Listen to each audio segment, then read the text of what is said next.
What's up, guys? Welcome back to the channel. New year, we're going to introduce a new project.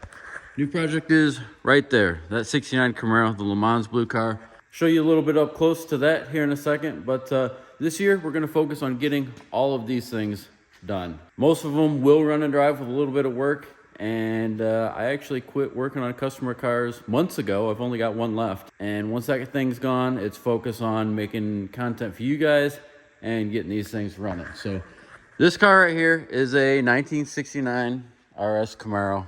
Car right now has no engine, no tranny. This thing's gonna be a very legit pro touring build. We actually traded a 67 Corvette for this thing, pretty much the way it sits.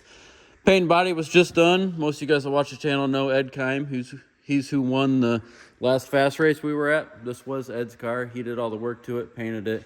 It is mini tubbed. We're gonna do a 4-link in the back. Gonna do a Detroit Speed front clip. Really hoping to build something pretty wicked. So for the engine in that car, this engine was actually supposed to go in a 2016 Z06 Corvette. It is a 416 cubic inch LT4, all forged internals, and we are going to get rid of the stock blower, put this style intake on it, and throw this F1X Procharger on this thing, and hope to make fairly easily over 1,000 horsepower with that. We're going to load up in the truck and head up to Lane Automotive and pick up the front subframe, the 4-link kit, and the engine mounts, and I don't remember what else I ordered, to try to get the engine dropped into that 69 Camaro. If you guys have followed the channel long enough, you'll recognize this next vehicle, but we can't go pick up cool race car parts without using the cool shop truck. So actually right now it's a trash truck. I got trash in it. I've been driving the heck out of this truck the last heck, really a couple months. You can see how filthy it is. I haven't washed it in a little bit, but granny gear, 4-speed. It's got like 331 rear gears in it, so she'll roll 90 mile an hour on the highway, which is good because I'm actually in a big hurry right now to get that subframe and head back here.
All right, we got this thing here at the shop, and we did not film the loading process because they brought this thing out in a box bigger than the truck, and it wouldn't fit into the back of it, so Ryan and I had to rip the thing out of the box. It was on a pallet, I guess. You got a little shot of that, didn't you?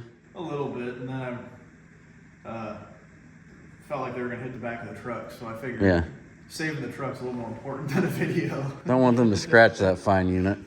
But anyways, this thing is nice. This is all hydroformed. There are no weld lines in it.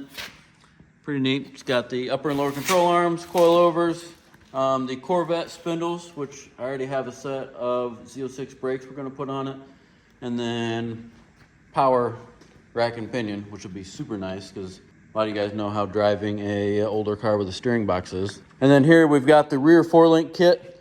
So we got shocks. Heck, I don't even know what we got. Oh, this is our, no, that says non-adjustable shocks. I don't know what the heck we got going on here, but we got parts to do the rear four-link as well. Got to cut a little bit of the trunk floor out to be able to put those in. It's actually not a original body panel car. It's had floors, quarters, roof skin, a couple other things done to it, mini tub. So we have no problem cutting the floor out of this thing. All right, it has been a couple days. Let me give you guys an update on this thing. Don't mind my eye, I busted myself with a wrench the other day, working underneath of a truck. But let me give you an update on where we're at with this thing. So we got it inside, got it on the lift. My dad actually worked on it yesterday and threw this LT4 in it. Now the short block is the LT4 that came from LME. Now I forgot that this whole setup actually came out of a Corvette and they are reverse rotated on their blowers. So I thought it was gonna sit way over here and possibly sit somewhere around here. But it is not, it is right in front of the engine. I'm hoping we don't run into any issues with the radiator. Now I'm sitting here wondering what we can do to fix this. I'm thinking maybe move the radiator forward and then we can use that and put an air to water intercooler on it instead of an air to air intercooler in the grill. This car that this motor actually came out of had an air to water intercooler right here. That's something we can do.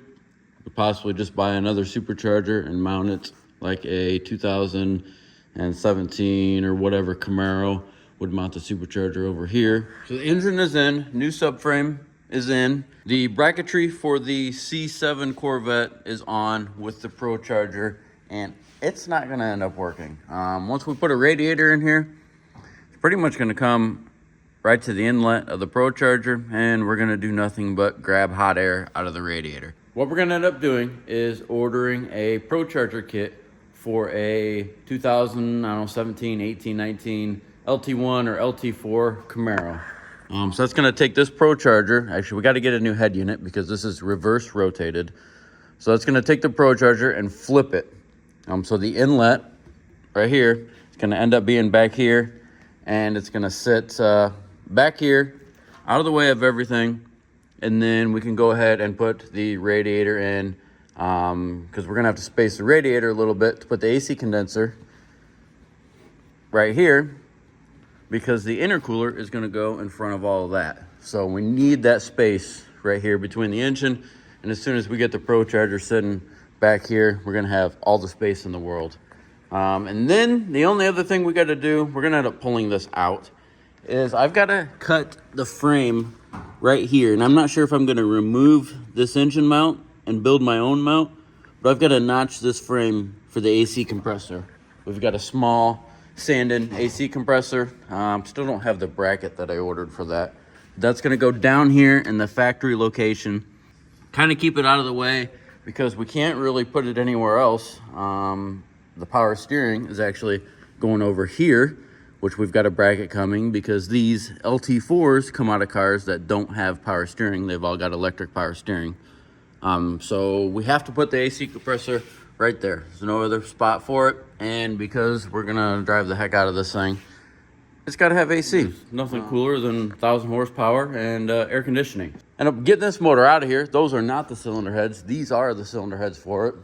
They are ported, polished cylinder heads. Very nice job done on them. So these go on that motor, and then, well, the motor's gonna come out because I gotta cut the subframe. Tranny's not in it yet. We just got it chilling up there with a little block. So that's gonna keep us busy for a little bit. And then I've got to cut the trunk floor to install this. All right here is a 4-link kit for this thing. So I've got to cut a hole in the trunk, somewhere from like here to here, all the way across, and cut that so that the coilover shocks can fit on this thing. I was kind of trying to figure out how I could do it without cutting the floor, but we did order the entire Detroit Speed 4-link kit, so we might as well just use everything. As you can see, it's here in the garage. It's not leaving until it's running and driving. This is one of the few cars that I'd like to get done. I say this winter's already half over. But this is one of the few cars I want to get done before summertime comes, and I think we're gonna have a blast with this thing, making a bunch of content with it once it's actually finished. Don't forget, we do have t-shirts. These are our old design. We got old design with the Camaro, new design with the Corvette, in stock, ready to ship.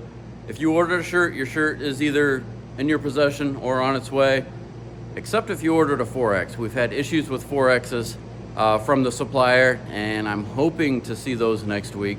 If you did order a 4X and you haven't got your shirt yet, I tried to email you. A couple people got back to me, a couple people didn't. So hopefully you got that email and you're not thinking we ripped you off or anything like that. I hope to see those 4X shirts next week, and then we'll get all those orders out. If you haven't ordered a t-shirt yet, hpdepot.com, go ahead and get yourself one. But that's gonna wrap this video up. So thank you guys for watching, and we'll see you on the next one.